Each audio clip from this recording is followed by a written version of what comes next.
I stared at my phone, my stomach feeling like it was full of cold, wet stones. My hand was shaking. I had to read the text message 3 times. It wasn't complicated. It was a link. It was from my sister, Chloe. Clicked it. My screen lit up with pictures of smiling faces, white doves, and a long, long list. $300 crystal vase. A $500 set of silver forks and knives. $200 blender. It was her wedding registry. And she had the nerve to send it to me. The sister she still owed $1,000. My name is Nancy Brookins. I am 34 years old. I live in a small apartment in Columbus, Ohio. I work hard. I'm a caregiver at a nursing home. I help elderly people eat their lunch. I brush their hair. I hold their hands when they are scared. I don't make a lot of money. I drive a 10-year-old car that makes a scary noise when I turn left. That $1,000 was my emergency fund. It was everything I had saved. It was my safety. 12 months ago, Chloe called me crying. She was sobbing. She said her landlord was going to kick her out. She said she just needed $1,000 to cover the rent until her next paycheck. I swear, Nancy, she cried into the phone. I'll pay you back on the 1st of next month. I promise. I believed her. She is my sister. My only sister. I went to the bank that afternoon. I took out all my savings. I sent her the money. 'Cause that's what you do for family. You help them. The 1st of the month came and went. I texted her. Hey Chloe, just checking in. Is everything okay? She texted back. Oh my gosh, work was crazy. I'm so sorry. I'll send it next week. Next week came. Nothing. Called her. Nancy, I'm so broke, she sighed. My car needed new tires. Can you just wait a little longer? You know I'm good for it. Waited. I waited for 1 month. Then 2. Then 6. Every time I asked, I was stressing her out. I was obsessed with money. Then 3 months ago she posted a picture. It was a new designer purse. Cost $500. I saw it on her social media. Felt sick. I called her and my voice was shaking. Chloe, you bought a new purse. She got angry. My boyfriend bought it for me. You don't control me. God, Nancy, it's just money. You're ruining our relationship over this. Then she stopped answering my calls. She forgot she owed me anything. She forgot. I skipped my own dental appointment because I couldn't afford it. Now, a wedding registry. I scrolled down the list, past the $400 Egyptian cotton sheets, past the $150 waffle maker, and I saw it. The very bottom. A honeymoon fund. They were asking people to give them cash so they could fly to Hawaii. They were asking me for cash. I felt the heat rise up my neck. Felt dizzy. She wasn't just forgetting. She was laughing at me. She was telling me that I was a fool. That my sacrifice meant nothing. That I didn't matter. Before I tell you what I did next, before I tell you about the plan that started to form in my mind, I need to ask you something. If you have ever been the responsible one, if you have ever given your heart to someone, family or not, and had them throw it back in your face, please, I am begging you, click that subscribe button. I need to know you are here. I need to know that I am not crazy for feeling this way. Your support tells me that my story is worth telling. I know so many of you watching this right now know exactly how this feels. You feel that burn in your chest. Please do me a favor. Let me know in the comments where you are watching this story from. Are you in a big city? A small town? Are you in Texas or Florida or California? When I see your comments, it makes me feel less alone. Makes me feel like we are a family. And I promise you, a blessing of strength and unexpected good news is coming to you and your family this week. You deserve it. I couldn't just let this go. I had to call her. My hands were trembling as I hit her name. She picked up on the second ring. She sounded so happy. Nancy. Did you see it? Isn't it a beautiful website? Mark and I are just so excited. Her voice was light and breezy, like she was talking about the weather. Like she hadn't just stuck a knife in my back. Chloe, I said. My own voice sounded strange, like it was coming from far away. You still owe me $1,000. The line went silent. I heard her take a sharp breath. Wow, she finally said. Her voice wasn't happy anymore. It was cold. It's cold. I am getting married. This is supposed to be the happiest time of my life. And you are bringing up money. I couldn't believe it. It's my money, Chloe. The money I loaned you. Exactly, she snapped. It's family. You're not supposed to keep score. You know what? Just consider that $1,000 your wedding gift. Now we're even. And don't bother buying anything else. She hung up. She hung up on me. I stared at the blank screen, and that's when the hurt turned into something else. Turned into ice. She wanted a gift. Oh, I was going to give her a wedding gift she would never, ever forget. The silence in my apartment was deafening after she hung up. All I could hear was the hum of the old refrigerator and the frantic beating of my own heart. Consider it your wedding gift. The words echoed in my head. A gift. She thought my emergency fund, the money I scraped together by working overtime and eating ramen noodles, was a gift she was entitled to? The hurt I felt before was a hot, messy fire. But this new feeling was cold. It was sharp and clear like a shard of glass. This wasn't just about the $1,000 anymore. It was about respect. It was about my entire life. It started when we were little. I remembered my 8th birthday. Our grandma gave me a beautiful porcelain doll with curly brown hair, just like mine. I named her Lily. Chloe, who was 5, wanted to play with her. My mom said, "Nancy, be a good big sister and share." I didn't want to. I knew how Chloe was with toys. But I shared. An hour later I heard a crack. Chloe had dropped Lily down the stairs. The doll's porcelain face was shattered. When I cried, my mom hugged Chloe. "She didn't mean to," she said. "Don't make your sister feel bad." Chloe got ice cream. I got a broken doll. That was the pattern of our lives. When I was 16, I saved up for months to buy the perfect dress for my first prom. It was deep blue and sparkled under the lights. Chloe, a freshman, begged to borrow it for a dance a week before my prom. "I'll be so careful, Nancy, I promise," she'd said. She brought it back with a huge, dark stain right on the front. She'd spilled soda all over it. "It was an accident," she'd cried. My dad gave me $50 to try and get it cleaned, but the stain never came out. I had to wear my old church dress to my prom. I spent the whole night hiding in the corner, feeling ugly. What would you do if you were me? If you had a lifetime of being told your feelings didn't matter as much as your siblings? Would you keep quiet to keep the peace in the family? Or would you finally stand up, knowing it might cause a huge fight? I'm asking because for 34 years, I chose to be quiet. Chose peace. I let my parents and my sister walk all over me because I didn't want to make waves. But sitting there, staring at her registry full of expensive things, I realized something. Their peace was costing me my soul. The worst part wasn't even the prom dress or the doll. It was about 4 years ago before I got this job at the nursing home. I was working at a diner and my car broke down. The repair was going to be $800. I was terrified.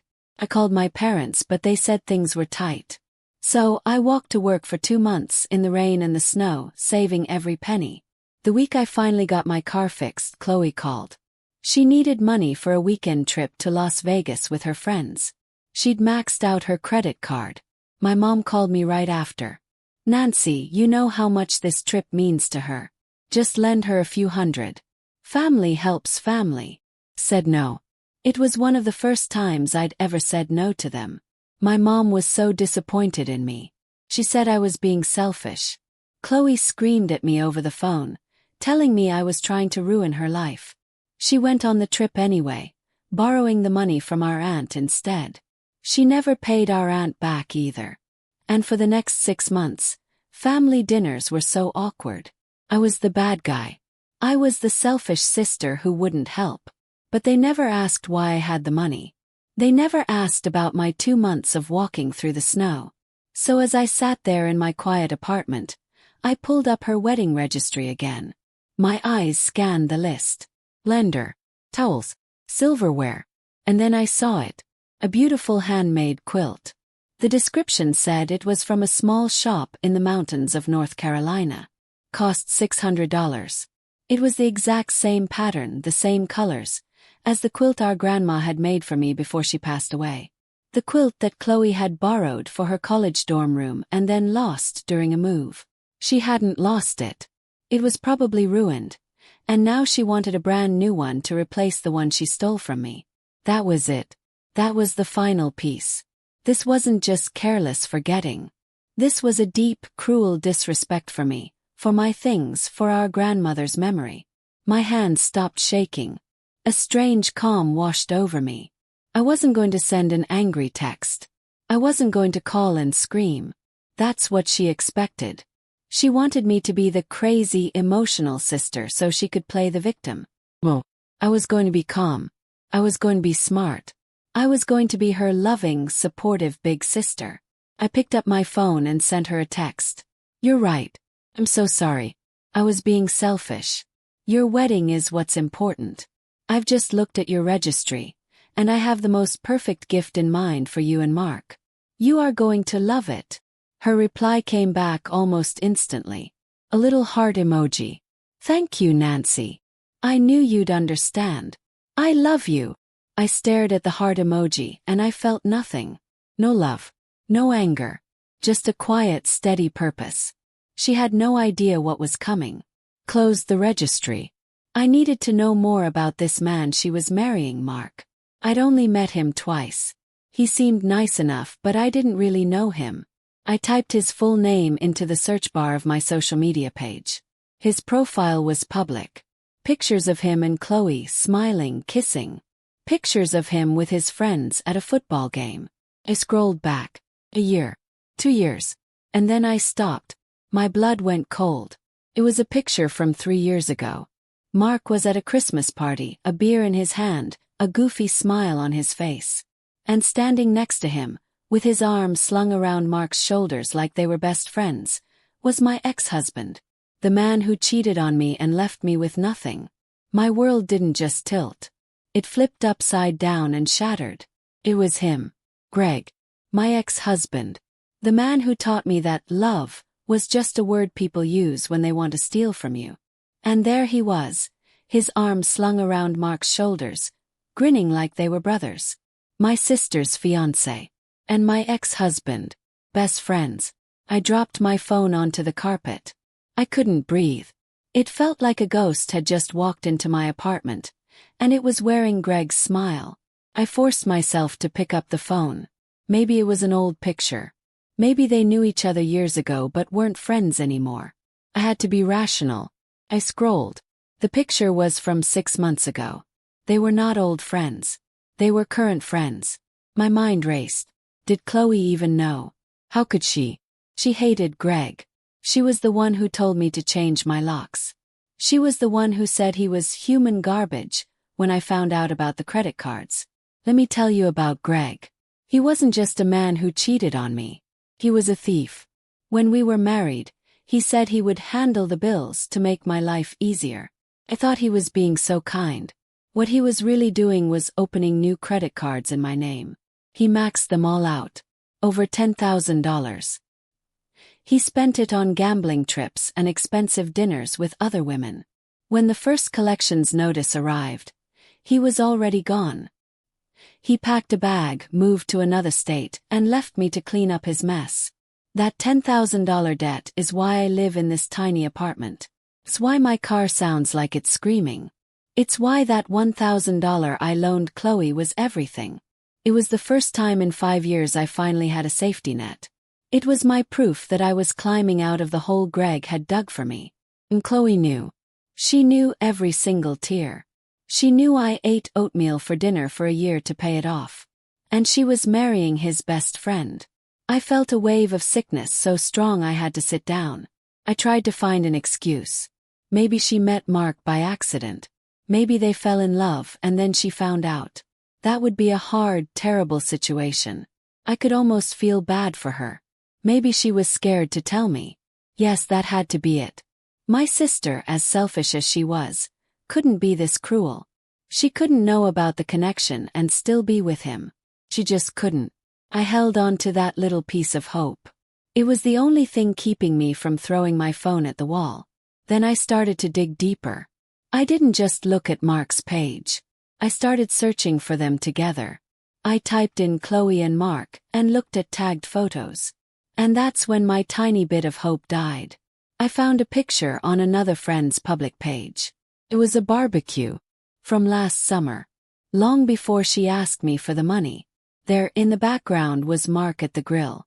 And standing next to him, laughing and holding a red plastic cup, was Chloe. And just a few feet away, talking to another man, was Greg. My heart stopped. It didn't just stop. It felt like it was crushed. She knew. She was at a party with him. She was in the same backyard as the man who ruined my life. And she was smiling. She knew. She had to have known. This wasn't an accident. This wasn't a terrible mistake. She looked at the man who cost me my home and my savings, and she stood near him and she laughed. She knew Mark was his friend. She knew it when she met him. She knew it when she started dating him. And she knew it when she called me, crying, asking for my last $1,000. The room felt cold. The money. It wasn't just that she forgot. It was worse. She took my money, my safety money that I saved from Greg's debt, and she was using it to build a life with Greg's best friend. It was a slap in the face. A betrayal so deep I didn't even have words for it. She didn't just choose Mark over me. She chose Greg over me. My mind was clear now. The anger was gone. The hurt was gone. All that was left was a cold, hard purpose. This wedding was not going to happen. Not like this. My original plan to just send a cheap gift felt like a child's game. This was adult business. This was about secrets and lies that ran so deep. They were rotten. I needed to know everything. Why? Why would she do this? Was Mark just as bad as Greg? Did he know who I was? Did he know his new fiancé's sister was his best friend's ex-wife? I went back to Greg's old public page. I wasn't blocked there. He had just abandoned it. I scrolled. I went back years. Back past our divorce. Back to before he even met me. And I found it. It was a post from 5 years ago. It was a link to another wedding website. Not ours. It was for Greg and a different woman. A fiancé I never even knew he had. And I clicked on the groomsmen page. And there, listed as best man, was Mark. I scrolled down to the bottom of the registry page. And I saw a comment Mark had written. My blood turned to ice. Can't wait, brother. Let's hope this one actually sticks. Let's hope this one actually sticks. The words on my computer screen felt like a punch to the stomach. Mark wasn't just a guest. He was Greg's best man. He stood up next to Greg and watched him promise to love a woman named Sarah, all while knowing Greg was the kind of man who didn't stick. And now, this same Mark was marrying my sister. Felt dizzy. These were not just bad people. This was a club. Club of users and liars. And my sister. My sister had just paid the entry fee. I got up from my chair and walked to the kitchen. My hands were shaking again, but not from sadness. It was something else. It was a cold, sharp anger. I poured a glass of water and drank it all at once. Had to think. Had to be smart. Greg was a cheater. Mark was his best friend who joked about it. Chloe was my sister who knew all of this and still took my money. They were all connected. They were a three-headed snake. And they were all laughing at me. The biggest question in my mind was, did Mark know who I was? Did he know that Nancy, the broke older sister, was also Nancy, his best friend's ex-wife? He had to. Our last name was the same. Brookins. Surely Greg had complained about his ex-wife, Nancy Brookins. Did Chloe hide it? Did she lie to him? Or was that why he was marrying her? Was this some sick, twisted game for all of them? To get close to me. To hurt me again. I thought about Chloe. How she cried on the phone. How she said her landlord was kicking her out. I bet that was a lie. I bet she was sitting right next to Mark on a comfortable sofa when she made that call. Maybe Greg was even in the room. Maybe they put the phone on speaker and laughed silently as I promised to go to the bank. "She's so stupid," Chloe probably whispered. "She'll give me anything I ask for." That thought made me feel sicker than anything else. My own sister. My old plan felt so small. I was going to buy her a toaster from the thrift store and wrap it up. I was going to make a scene about the $1,000. Who cared? That was just money. This was my life. This was my name. This was my past, my present, and my future. They had formed a circle of betrayal around me. I wasn't just going to break the circle. I was going to burn it to the ground. But I needed more. I needed proof. I needed someone to tell me the truth. I went back to the computer. The old wedding website was still open. Greg and Sarah Jensen. The woman he was supposed to marry 5 years ago. The woman Mark was supposed to stand next to. What happened to her? Did she find out who Greg was? Did she escape? I typed her name, Sarah Jensen, into the social media search bar. Dozens of people came up. I added Mark and Greg to the search. And I found her. Her profile was private, but we had one friend in common. A woman who used to live in my old neighborhood. My heart was pounding so hard I could feel it in my ears. This was crazy. What was I going to say? "Hi, you don't know me, but did my ex-husband ruin your life too?" Well, I had to be careful. I took a deep breath. My fingers hovered over the keyboard. I clicked message. I typed, "Hello Sarah. My name is Nancy. I know this will sound very strange, but I see we have a mutual friend. I also see you used to know Mark last name, and Greg last name.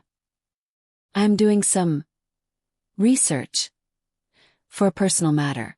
I would be so grateful if you would be willing to talk to me for just 5 minutes." I hit send. I stared at the sent icon. It felt like I had just dropped a rock into a deep, dark well. Waited. 1 minute. 2 minutes. Nothing. Course. Why would she answer? She probably thought I was crazy. She probably blocked me. I started to pace my tiny apartment. This was a stupid idea. I was a caregiver, not a private detective. I should just call Chloe, scream at her, and then hang up and block her forever. I should just let it go. But I couldn't. I couldn't let them win. My phone pinged. I jumped and grabbed it. It was a 20% off coupon from the grocery store. I wanted to cry. Felt so stupid. I was alone in this. I had no family I could trust. Had no one. I sat on my couch and put my head in my hands. The registry was still open on my computer screen. The $300 crystal vase. The $500 silverware. My $1,000. I felt the hot tears welling up. They were going to get away with it. They were going to go to Hawaii on my money and laugh at me. Then my computer made a different sound. Boop boop. My head snapped up. I ran back to the desk. The message icon was flashing. The message from Sarah. It didn't just say sent. It said, seen. And then I saw the 3 little dots. She was typing. My heart stopped. The message appeared. It was short and it made my blood run cold. "I don't know who you are, Nancy. But if you're connected to Greg and you're asking about Mark, you need to be very, very careful. That whole group is poison. I still have the pictures from my bachelorette party. Call me." And then she sent me her phone number. My finger hovered over the call button for a full minute. My heart was a drum beating against my ribs. I was a caregiver. I changed bedsheets and cut soft food for elderly people. I wasn't a person who called strangers to dig up dark secrets. But they had pushed me. Chloe, Greg, and now Mark. They had pushed me out of my quiet, simple life and into this cold, dark place. Press the button. The phone began to ring. 1 ring. 2 rings. I was about to hang up, my courage failing. "Hello." A woman's voice answered. It was sharp like broken glass. Not friendly at all. Hello," I stammered. "Is this Sarah?" "Who is this?" she demanded. "My name is Nancy Brookins. Hey, I sent you a message a few minutes ago. About Greg and Mark." The line was so quiet I thought she had hung up on me. I could hear a clock ticking somewhere in her house. I was about to apologize and hang up, to just go back to my life and accept my lost money. "You're Nancy Brookins," she finally said. Her voice changed. It was soft now, full of a strange sadness. "Oh my God. I know who you are. You were the one. After me. The one he actually married." I didn't know what to say. "Yes," I whispered. "That was me." She let out a long, shaky breath. "He told me you were crazy," she said. "He told me you were obsessed with him and that he had to get a restraining order. He said you were the reason we couldn't get married." I sank down onto my couch. My legs wouldn't hold me. "He told me you were the crazy one, Sarah," I said. "He told me you cheated on him with his brother and that it nearly destroyed him. He said that's why he was so scared to trust me." We were both quiet. Two strangers, tied together by the same man's lies. He didn't just break our hearts. He built a wall of lies between us, so we could never compare notes. We were his victims, and he made us hate each other. "Greg is a monster," Sarah said, her voice hard again. "But I'm not calling about him," I said, my voice shaking. "I'm calling about Mark. His best man." Sarah laughed. It was the scariest sound I had ever heard. It was a laugh with no happiness in it. It was a laugh that had been to hell and back. "Mark," she spat his name. "You think Greg is the monster. Oh honey, you have it all wrong. Greg is the puppet. Mark is the one pulling the strings." I couldn't speak. What do you mean?" I finally managed to get out.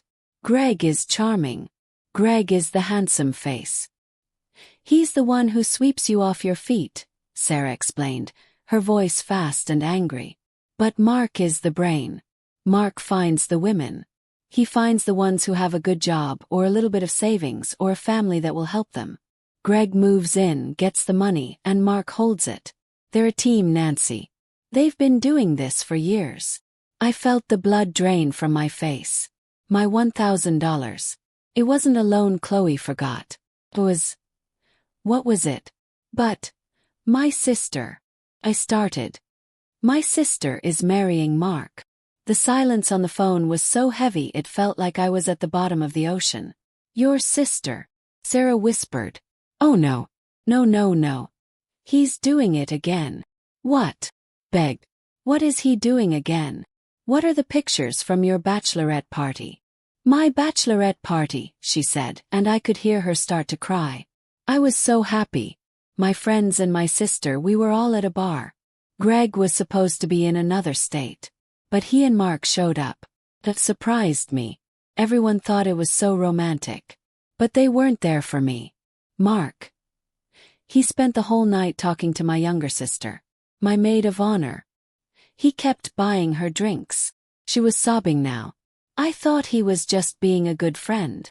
"What happened, Sarah?" I asked, my own heart pounding with fear. "My friend took pictures all night," she choked out. The next day she showed me a picture of Mark and my sister, tucked in a dark corner. He was kissing her. His hands were all over her. He was trying to get her to leave with him. At my party, Nancy. He was trying to ruin my family while Greg was busy ruining my life. It's their game. Greg takes the money and Mark takes the family. He destroys your support system. I stared at the wall of my apartment. Chloe, my sister. Was she a victim? Or was she part of the game? "Sarah," I said, my voice hollow. "My sister, Chloe. She's the one who took the $1,000 from me. She said it was for rent. Now she's marrying Mark." Sarah gasped. "Oh, Nancy. You don't understand. She's not just marrying him. She's part of it. They're a team now. You weren't the first person she stole from. You were just the easiest." And then Sarah said the words that changed everything. "It wasn't just pictures. My friend took a video of Mark and Greg and your sister Chloe from 3 months ago. They were all at a bar celebrating. And Mark held up a drink and said, 'To Nancy, the gift that keeps on giving.' And Chloe. She was laughing. I couldn't feel my hands. The phone slipped from my fingers and clattered onto the floor. To Nancy. The gift that keeps on giving. Sarah's words were a poison, spreading through my blood, turning everything cold. My sister. My little sister, Chloe. The girl I read bedtime stories to. The girl I protected from bullies in the schoolyard. She wasn't just a victim of a bad man. She was the bad man. She was one of them. She sat at a table with the man who ruined my life, and they raised a glass to my pain. Nancy. Nancy, are you still there? I could hear Sarah's tiny, faraway voice coming from the phone on the floor. I bent down, my joints feeling stiff and old. Picked it up. The video, I whispered. My throat was so dry the words scratched. You have to send it to me. Please. Sarah didn't say anything for a moment. Are you sure? She asked softly. Seeing it. It's going to break you. I took a shaky breath. I'm already broken, Sarah. Now, I need to see who's holding the hammer. Okay, she said. I'm sending it to your number right now. Be strong, Nancy. And don't let them win. The call ended. A second later, my phone buzzed. New message. Video file. It was 1 minute long. I stared at the play button for what felt like an hour. My finger was trembling. What if I was wrong? What if it was a mistake? Part of me, the stupid, hopeful part, wanted to delete it. I wanted to go back to my life where my sister was just careless and selfish, not evil. Press play. The video was dark, filmed from across a crowded bar. But I could see them. Clear as day. Chloe, Mark, and Greg. They were sitting in a booth laughing. Chloe looked so happy. She was wearing a new red dress. Maybe she bought it with my money. Mark raised his glass. I couldn't hear him clearly over the bar music, but I saw his lips move. Then Greg leaned in, put his arm around Chloe and yelled, "To Nancy. The gift that keeps on giving." And then Chloe. She laughed. It wasn't a small giggle. She threw her head back and laughed. Big happy laugh. She raised her own glass and drank. She kissed Mark. Then she looked at Greg and she high-fived him. She high-fived the man who left me with $10,000 in debt. The man who made me walk through the snow to get to work. I watched the video. And then I watched it again. And again. And again. I watched it until the numbness was gone, and something new took its place. It was a feeling I had never felt before. It was a quiet, empty cold. And dull. The prom dress. The lost quilt. It wasn't her being a silly little sister.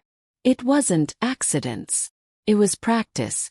She had been practicing how to take from me my entire life. She was testing me. How much would I let her break before I broke? And I never broke. I just kept forgiving. I kept making excuses for her. She's just young. She doesn't know better. I had been the perfect target. The good sister. The irresponsible one. The gift that keeps on giving. I thought about my parents. Did they know? Were they part of this too?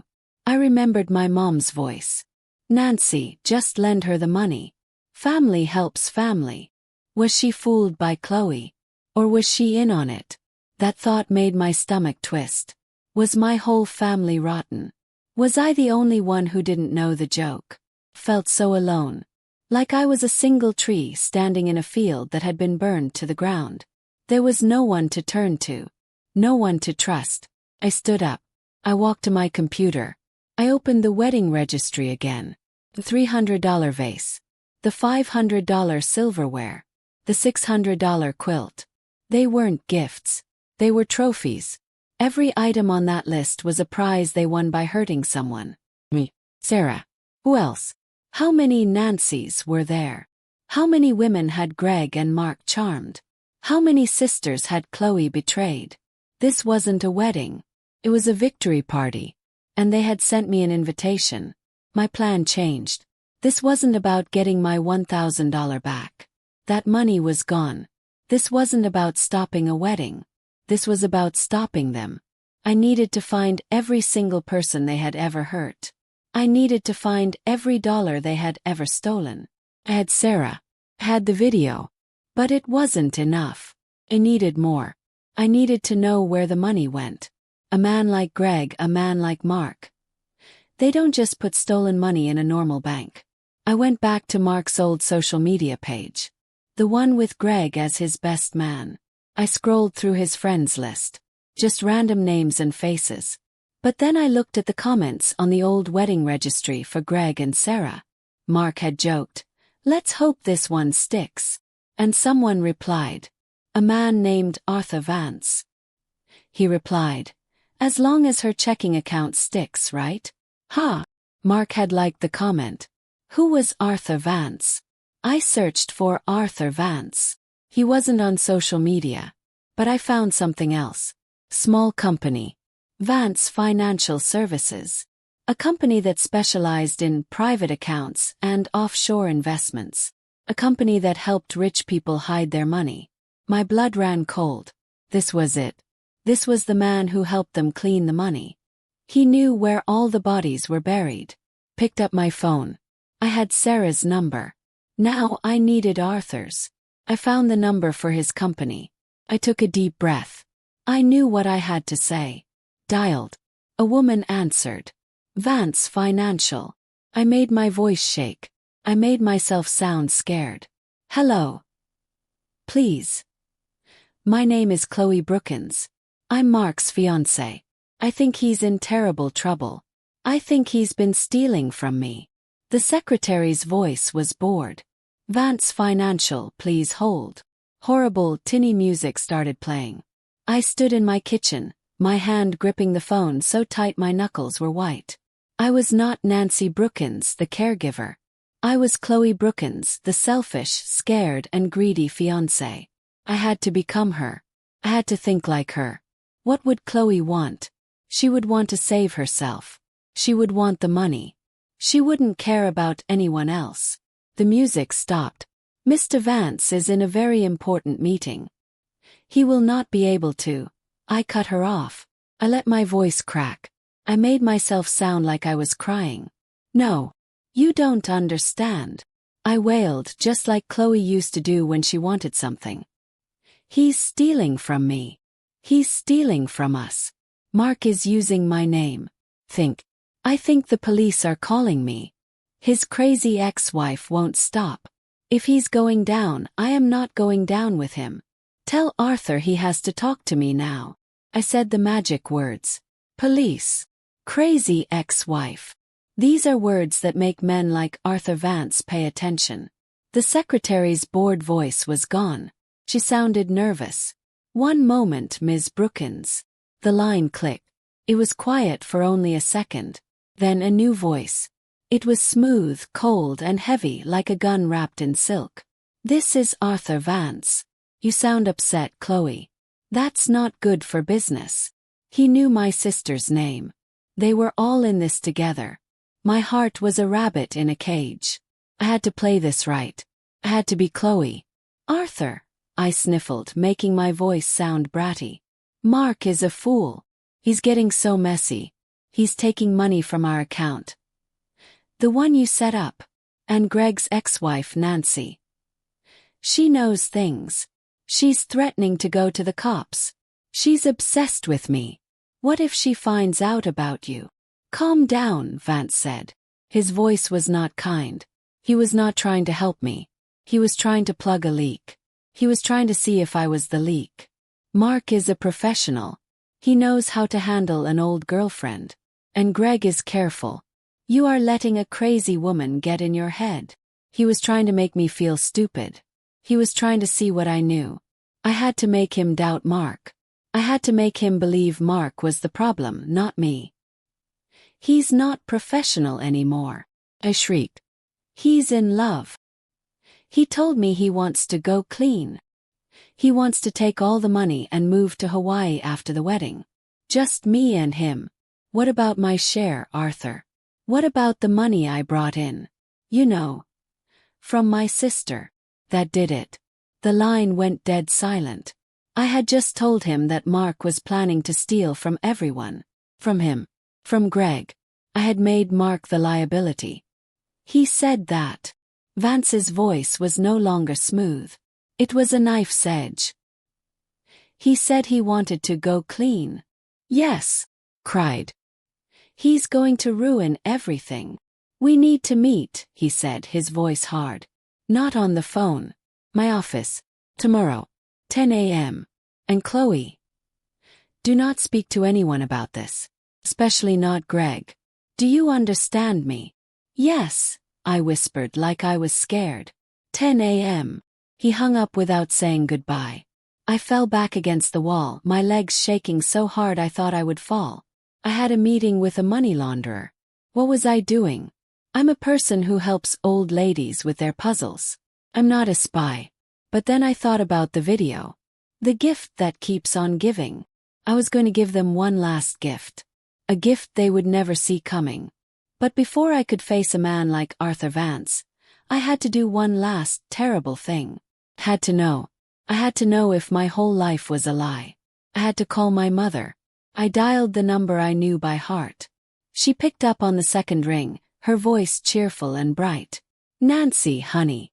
What a surprise. I was just thinking about you. Her happy voice felt like a slap. I took a deep breath. Mom, I said, my voice quiet. I got Chloe's wedding registry. I heard her sigh. It was a heavy, disappointed sigh. Oh, Nancy, please don't start this. It's just money. She's your sister. You should be happy for her. Family is all we have. You need to let that $1,000 go. The old familiar words. The words she always used to make me feel small. To make me feel guilty for wanting what was mine. My stomach hurt. I had to ask the big question. Mom, I said, my voice so small I could barely hear it. I know Chloe is marrying Mark. But did you know that Mark is Greg's best friend? The man who was his best man. I held my breath. The line was quiet. I waited for her to be shocked. To be angry. To say, what? Oh, that poor girl. But she didn't. Instead she laughed. A little tired laugh. Of course I knew, honey. We all did. Chloe told us the day she met him. I couldn't breathe. What? We just didn't want to tell you, she said, her voice so reasonable. We knew you would make a big deal out of it. We knew you would make it all about you. Chloe is so happy, Nancy. Mark is a wonderful man. He's so much nicer than Greg. Can't you just let her be happy? The phone dropped from my hand. It was true. Had no family. I was completely and totally alone. The phone was on the floor. I didn't pick it up. I just stared at it. I could hear my mother's small, tinny voice still talking. Nancy. Honey, are you there? Don't be dramatic. I used my foot to slide the phone across the hardwood floor until it was under the couch. I didn't want to hear her voice. I didn't want to hear anything. The silence in my apartment was total. And in that silence I understood. I was not an orphan. But I was alone. Had no family. The people I loved. They were not real. My mother's words hurt more than the video. We knew you would make it all about you. All my life I was the good one. I was the responsible one. I was the one who got good grades, who paid my bills, who never asked for help. Chloe was the fun one. The messy one. The one who needed saving. I always thought my parents were just tired. I thought they helped her because she was weak. But I was wrong. They didn't help her because she was weak. They helped her because she was like them. I thought about all the years. All the times my mom told me to be the bigger person. She wasn't teaching me to be a good sister. She was training me. She was training me to be a good victim. She was training me to be the gift that keeps on giving. How many times had she given Chloe money? How many of her lies had my mother covered up? Did my dad know too? Was he part of it? The foundation of my whole life. It was sand. And the tide had just come in. I sat on my couch in the dark. I did not cry. The tears wouldn't come. Crying is for people who have hope. Crying is for people who think things can be fixed. I knew this could not be fixed. My family was gone. I looked at the clock on my stove. It was 9 p.m. I had a meeting in 13 hours with a very bad man. A man who hides money for criminals. And I was going to walk in there pretending to be my sister. What was I thinking? I am Nancy Brookins. I cut the crusts off sandwiches for a living. I read poetry to people who are 90 years old. I am not a spy. I am not a strong person. I am a fool. Scared, stupid fool. My hands started to shake. Could just not go. Could lock my door. I could quit my job, move to a new city and change my name. Could run away. That's what the old Nancy would do. She would run. But where would I run to? They would find me. Greg would find me. Or Mark. Or they would just laugh, get married and keep hurting other people. They would keep hurting more Nancys. And Sarah's. I thought about Sarah's voice on the phone. He told me you were crazy. They were painting me as the villain. They were all sitting in a warm, bright house, laughing at me. And I was sitting in the dark, alone. The cold, empty feeling in my chest started to change. Started to get hot. It was a tiny spark deep inside. It was anger. It was rage. I was not a fool. I was just too trusting. I was not weak. I was just too kind. They used my goodness against me. They used my love as a weapon. Well, I was done. I was done being the good sister. I was done being the quiet one. If they wanted me to be dramatic, I would give them a drama they would never forget. I went to my bedroom. I pulled an old box from the back of my closet. Inside was an old MP3 player I had from college. It was bright pink. I hadn't used it in 10 years. But I kept it because it had one special thing. A tiny button on the side. A record button. I used to record my classes with it. I plugged it into the wall. A little red light came on. It was charging. Still worked. I sat on my bed and I thought. I had to be Chloe. Chloe is not quiet. Chloe is loud. Chloe is selfish. Chloe is scared of getting in trouble but not scared of hurting people. When I go into that office I can't be Nancy. Nancy would be polite. Nancy would say please and thank you. I had to be a brat. I had to be a monster. I had to be just like them. I pulled out my phone from under the couch. I had one last message to send. I texted Sarah. I am going to meet the money man tomorrow. His name is Arthur Vance. If you do not hear from me by 11 a.m., please do two things. Send the video to the police. And send it to every single person on this list. I pulled up Chloe's wedding website. I copied the link to her wedding guest list. It was over 100 names. I sent it to Sarah. Her reply was instant. Be safe, Nancy. Burn them all. I was going to be the fire. I didn't sleep.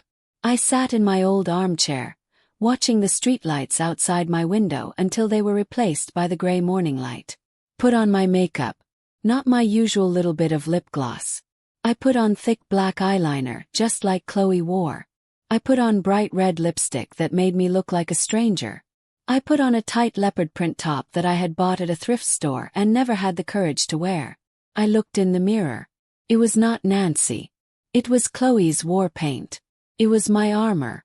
I put the small pink MP3 player in the pocket of my cheap, flashy purse. I had charged it all night. It was ready. I walked out of my apartment building and took the bus. I didn't drive my noisy car. I didn't want anyone to remember me. The bus dropped me off 2 blocks away from Arthur Vance's office. It wasn't a tall glass building. It was a small, boring brick building, squeezed between a dry cleaner and a closed-down pizza shop. It was the kind of place you would never look at twice. My heart was hammering so hard I thought it would break. I wanted to run. I wanted to go home, lock my door and hide under the blankets. But then I saw my reflection in the dark window of the pizza shop. I saw the red lipstick. I saw the girl who was told to be the bigger person her whole life. I thought of my mother's laugh. We knew you would make it all about you. I pushed the door to Vance Financial open. The secretary was the same woman from the phone. She had gray hair pulled back so tight it made her eyes look small. She looked at my leopard print shirt with a look of pure disgust. He's waiting, she snapped, and pointed to a dark wooden door. She didn't ask my name. She already knew. I walked to the door. My hand was shaking. I reached into my purse. My fingers found the little MP3 player. I pressed the record button. A tiny red light blinked once, and then went dark. It was listening. Opened the door. The room was dark, filled with heavy furniture. Arthur Vance was sitting behind a desk as big as my car.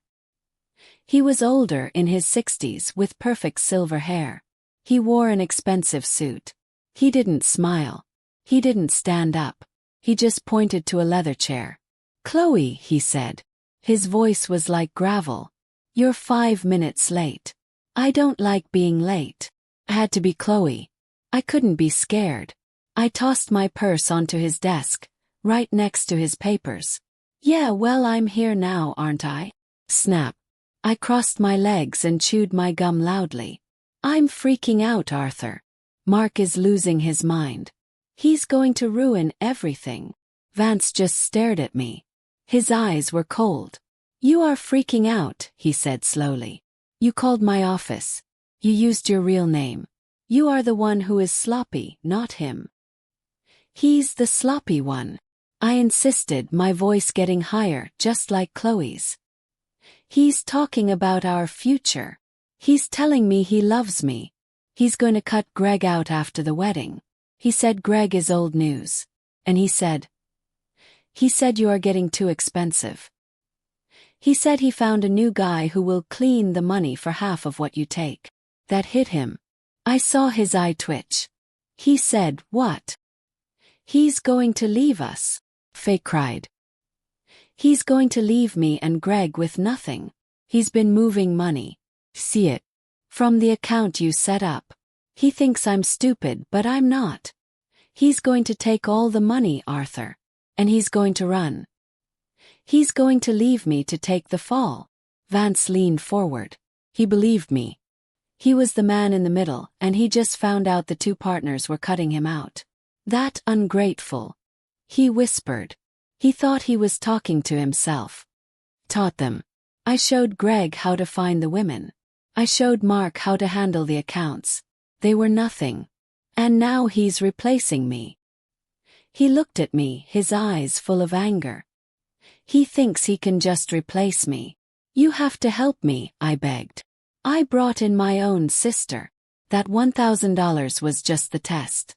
I was supposed to get her to sell our grandmother's house. That was my score. Mark is going to steal it." Vance smiled. It was the most terrifying smile I had ever seen. "Oh no, he's not," he said. "He's not touching a dollar. You are smarter than I thought, Chloe. You did the right thing coming to me." He opened a huge dark book on his desk. "Ledger. We will move everything. Everything from Greg's old ones. And everything from Mark's. We'll put it all in a new account. Just for you and me. He won't know where to look." He opened the book. My eyes got wide. It was a list. Names and numbers. Sarah Jensen. $15,000. Maria Lopez. $42,000. Jennifer Smith. $28,000. It was a list of all the women. All the Nancys. He was giving me everything. The MP3 player was recording it all. My heart was singing. And then my eyes looked at a small picture frame on the corner of his desk. It was silver. It was a picture of Arthur Vance on a golf course. He had his arm around another man. They were laughing. The other man was my father. My blood didn't just run cold. Stop. Froze. My father. My dad who taught me how to ride a bike. My dad who I called for advice. He was smiling, his arm around the monster who was helping to destroy me. I felt my face go white. I must have made a sound. Vance looked up from his big, dark book. He saw me staring at the picture. "What?" he snapped. He was annoyed. I had to be Chloe. I pointed, my hand shaking. That's my dad," I said. My voice was a tiny squeak. I tried to cover it. I tried to laugh to sound like Chloe. "What, are you friends with my boring old dad?" Vance let out a short, ugly laugh. "Boring," he said. "Your dad is the reason we're all here. He's the one who introduced me to Greg years ago. He said Greg was a real talent with women and he wanted in. Your father was our first investor, Chloe. He gets 10%.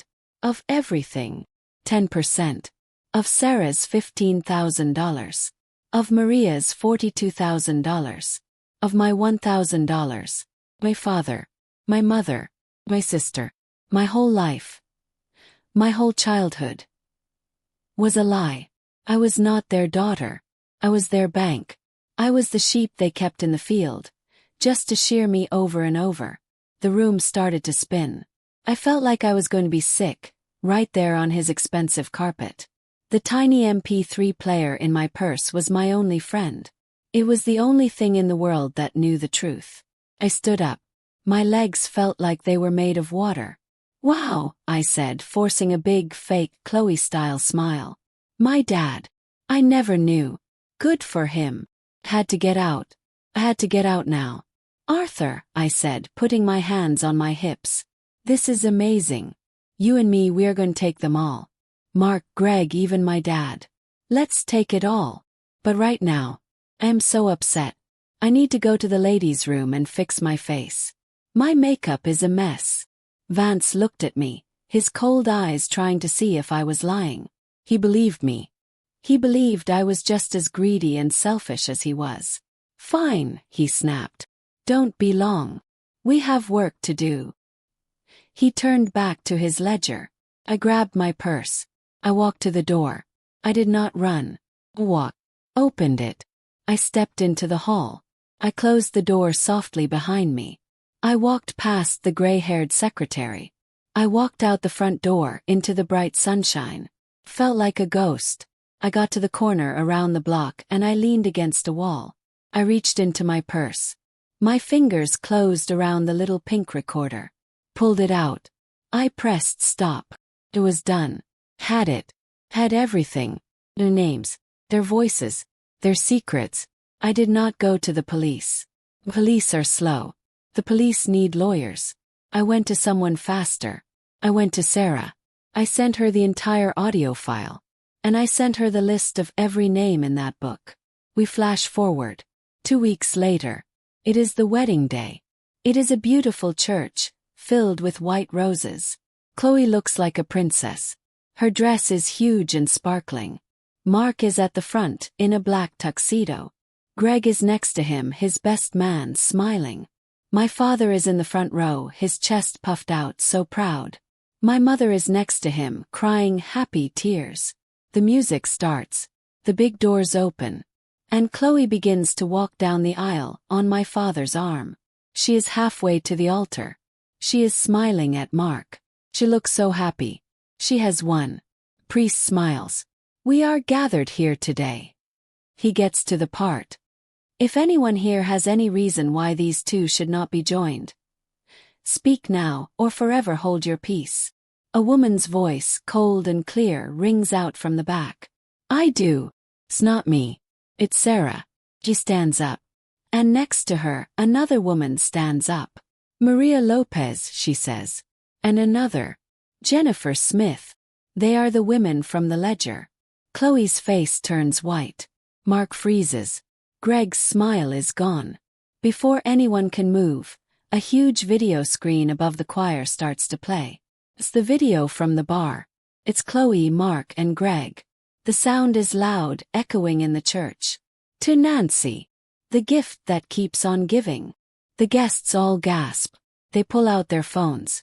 My mother screams. Then the video stops. And a new sound begins. It's the audio from my little pink recorder. It is Arthur Vance's voice. Your dad is the one who introduced me to Greg. We hear my father's name. We hear all the names. Sarah Jensen. $15,000. Maria Lopez. $42,000. It's all there. My father tries to run. But the back doors of the church open. It's the police. They walk in and they put handcuffs on my father. They handcuff Greg. They handcuff Mark right there at the altar. Chloe just stands there, her princess dress shaking. She looks lost. She looks around, her eyes wild with hate. And she sees me. I'm standing in the very back by the door. I am just wearing my simple clothes. My caregiver scrubs. I am not crying. I am not smiling. I am just still. Nancy, she screams. Her voice is like a wild animal. You did this. You ruined my life. You ruined everything. All the guests are watching. All the police. All the women they stole from. I just look at her. Take a deep breath. And I say very quietly, so only the people near me can hear. No, Chloe. I just gave you your wedding gift. We're even now.